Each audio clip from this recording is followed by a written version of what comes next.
they serve the pitris, or the forefathers. That means they're pious relatives who have gone on before them to the subtle world.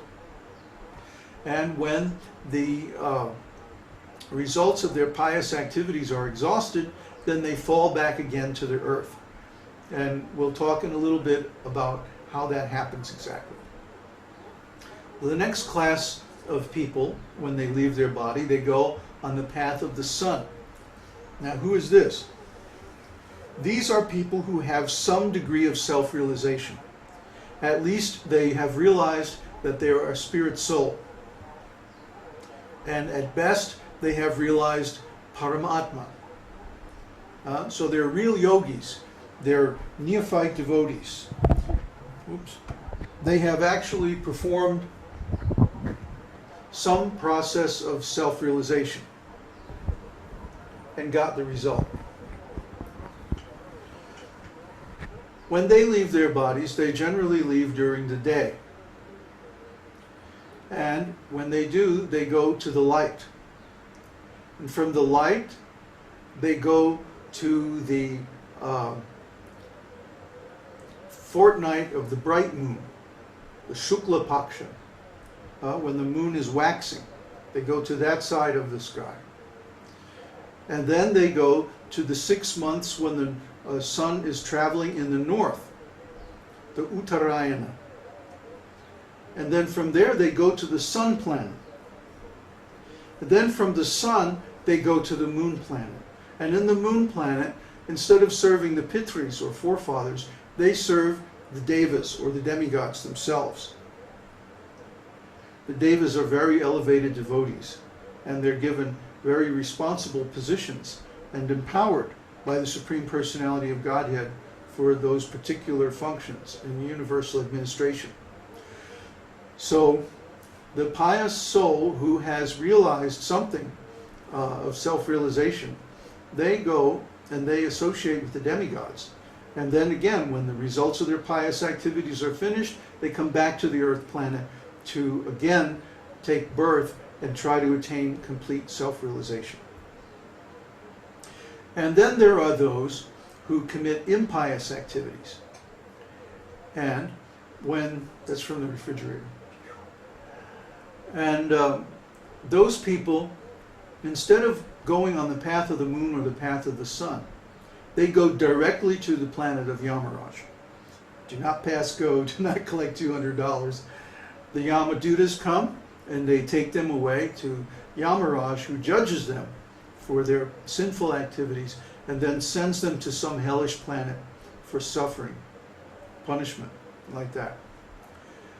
When their punishment is completed, the results of their impious activities are finished, they also come back to the earth planet. Now, all three of these have a particular way of coming back to the earth. And the way it works is, first, they enter the ether, or the sky, around the earth. And then they come into the air and they become mist. Not that they take birth as mist, but they become engaged in the mist. And then they come down into clouds. And then they come in the rain down to the surface of the earth. And they enter into food plants, like corn and grains and beans and vegetables. It's not that they take birth as plants, but that they enter into those plants, this jiva, the spirit soul. Then those plants are eaten by human beings or by animals or whatever, and then they take birth among those species. And they become like those species.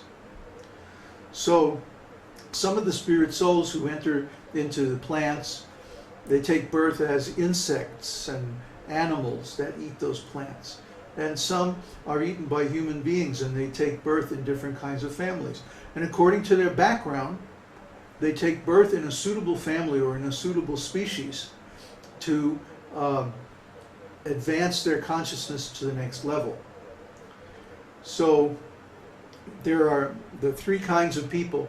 The first kind, the pious person, the ordinary religious person, they take birth in an ordinary family, like a family of Shudras, or family of outcasts, dog keepers, hog keepers, and people who do very low, dirty kind of menial work and like that. The people who are actually devotees and are self-realized to some degree, they take birth in a family of brahmanas, kshatriyas, or vaishyas, depending on their level of advancement. And the sinful people who are coming back from hellish existence, they take birth in the animal species or the insect species or even some plant species. All the way down to Indragopa germs, tiny little germs, microscopic creatures. So some time ago, Uddhava mentioned that he had a question, how come there are so many living entities in the lower species of life? We see that there are thousands and millions of plants and insects and germs compared to human beings or even higher animals. So why is that? And the Vedānta-sūtra answers that question and says it's so that the higher worlds do not become full. Because if each and every one of these lower species of life, if each and every one of these souls had to go to the higher worlds after every lifetime, the higher worlds would become full. They would become jammed, packed, over capacity. So instead, those living entities simply die and are reborn again and again. And they don't go to the higher worlds. They don't go to the path of the sun or the path of the moon. And they don't get to serve any of the higher beings or even the forefathers. They simply have to take birth again and again and again as degraded lower species in the material world. And these are called, technically in the Vedas, they're called the third world. The first world is the world of the self-realized souls who are on the path of liberation. The second is the ordinary pious religious souls. And the third world are those who are irreligious and because of their impious activities have to take birth again and again and again in the animal species or in the species of lower insects and plants. You see, it's possible to perform so many sinful activities in one human life that you have to take millions of births in the lower species of life after that. So sinful activities are very, very dangerous. Finally, there's the path that leads to Brahman. That's the path of liberation. And that path is for the self-realized souls alone. Those who have attained complete self-realization in this human life. When they finish up the karma associated with this body, then they go to the higher worlds, and they can go all the way to the Vaikuntha planets. Some of them go all the way to the Vaikuntha planets. Some of them even go all the way to Goloka planet. Some of them go to the heavenly planets first. Some of them go to the Brahmaloka planets first, before they get liberation. And it's explained that it's different in every individual case. It just depends on the circumstances and on the karmas that exist for that particular soul. Generally speaking, though, when one attains self-realization, all the karmas of previous lives are wiped out, destroyed by their devotional service. But the karmas for this particular lifetime, what's called the prarabdha karmas, means the ripe karma. The karma that's ripe, like a fruit on a tree that's ripe and it's ready to drop, that karma is not destroyed. Why is that? It's so that this self-realized soul can stay for some time on the planet Earth and teach others by example and by precept how to attain self-realization themselves. And they can also serve as an example so that people can see what is the result of the practice of devotional service. What are the symptoms of self-realization? What is the amazing insights and the exalted transcendental bliss experienced by a self-realized soul? And when they see these things, then they become encouraged on the path of self-realization. Much, much more than if they just read the scriptures.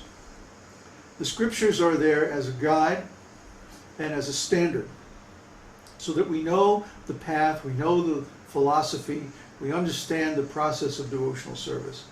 But we also need examples, and we need mentors. We need people who can show us and guide us and answer our questions. So therefore, the self-realized soul, his duty becomes only to teach self-realization. And I was just reading today in the 4th pada of the 3rd Adhyaya that for such a soul there is no duty. In other words, a self-realized soul is not bound to execute the ritualistic practices of Vedic religion.